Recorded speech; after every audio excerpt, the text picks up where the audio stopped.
Pemirsa, sepeda motor nomor truk yang lagi terparkir di pinggir jalan, tepatnya di Jalan SMB 2 Palembang.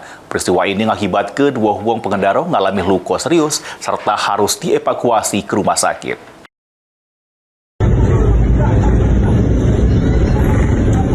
Insiden yang terjadi pada Sabtu lalu di Jalan Sultan Mahmud Badarudin II pas sepeda motor yang lewat dari simpang Kades KM12 menuju ke simpang Talang Betutu nyerempet truk yang sedang terparkir di pinggir jalan.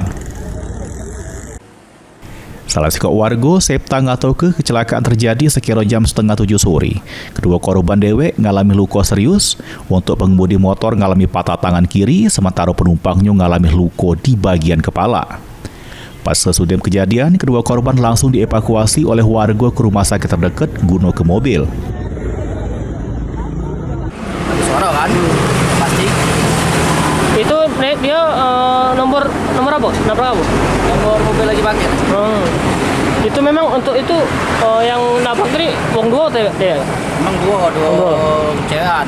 Kabar-kabarnya agak ini nak tunangan. Pasang lah ya? Pasang lah. Dan untuk kondisi korban macam mana yang kita cakap tadi?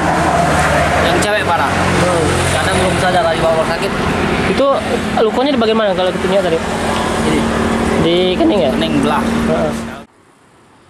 Ditambah ke Septa, di Jalan Sultan Mahmud Badarudin II ini sudah sering terjadi kecelakaan karena truk yang sedang terparkir.